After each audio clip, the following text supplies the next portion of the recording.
Have you ever wondered why people chase you with fire in their eyes, with a hunger that feels eternal, and yet, once they have you, that fire dies? Why the love that seemed endless suddenly turns cold? Why the passion that once made your heart race now feels like a shadow of what it was? Carl Jung, the great depth psychologist, once said, "People don't have ideas. Ideas have people. And the same is true of desire. We believe that we choose what we want. We think that we decide who we fall for, who we crave, who we pursue. But Jung teaches us something darker, something stranger. It is not we who choose desire. Desire chooses us. Think about it.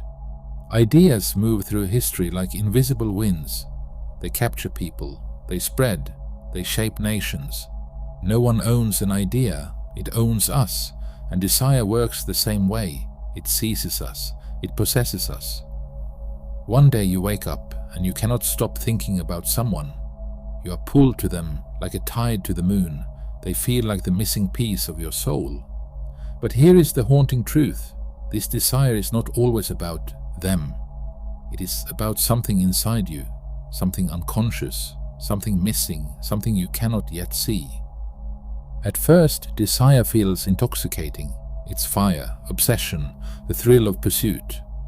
The person chasing you showers you with attention, passion, urgency. They make you feel like the center of their universe. But then, almost mysteriously, once they have you, the fire begins to fade. It is not because you changed. It is not because you did something wrong. It is because the projection that fueled their hunger has collapsed. The unconscious, which was chasing an illusion of wholeness, realizes that reality cannot satisfy its dream. Jung explained this through the ideas of the shadow and projection. When people fall in love, they don't truly see you. They see a mirror, a reflection of what is hidden in themselves. You become the carrier of their longing, their wounds, their missing pieces. This is why desire burns so hot. It is not reality, it is fantasy. It is not love, it is projection. And projections cannot last forever. When the fantasy fades, so does the fire. Why does desire fade once it is fulfilled? Because desire thrives on distance, on mystery, on the sense of incompleteness. The unknown fuels the fire. Once the unknown becomes known, once intimacy replaces fantasy, desire collapses. The unconscious, restless as ever, begins to search for a new target. It grows bored not because you are boring, but because the illusion it created has dissolved.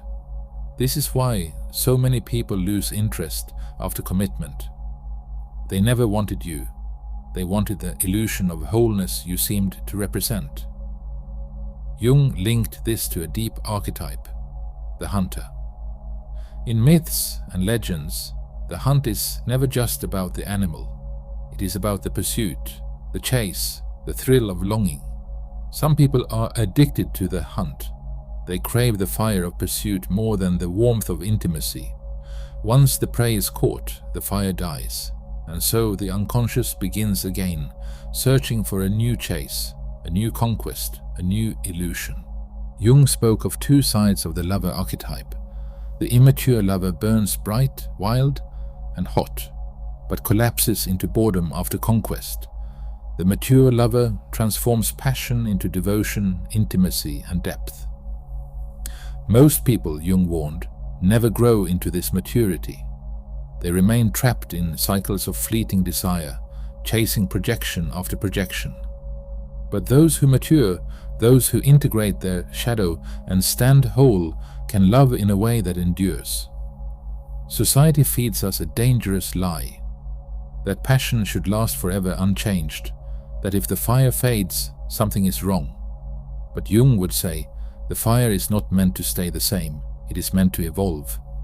Desire is a spark, it awakens us, but it is not supposed to be permanent. It must transform into intimacy, companionship, and deeper love.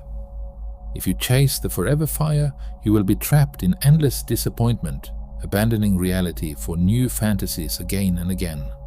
Projection is natural, it is how relationships begin. But if we never move beyond projection, we never touch real love.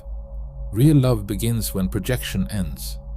When the fantasy falls away and we see the other as a whole human being, flawed, imperfect, yet real. Jung called this individuation, the journey of becoming whole within yourself. Only when you integrate your own shadow can you meet another in wholeness. Then love is not about completion, but companionship. How can you tell when someone is projecting onto you? Look for these signs. Excessive idealization. You're perfect, you're my everything. Obsessive pursuit, followed by fading interest after possession. Sudden withdrawal when reality appears. When you see these patterns, remember, it is not about you, it is about their unconscious. How do you avoid being trapped as someone's fantasy? By living authentically, by showing your flaws, your truth, your full humanity, by refusing to play into illusions.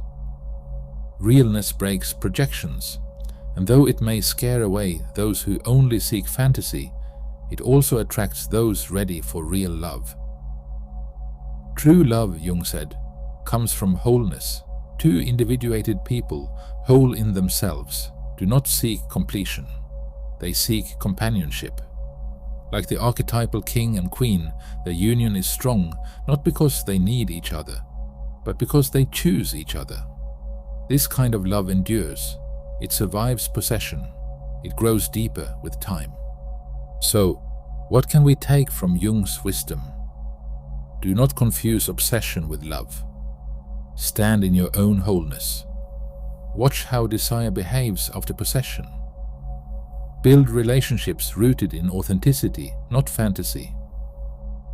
Jung warned that when ruled by the shadow, desire is restless, hungry, and self-destructive.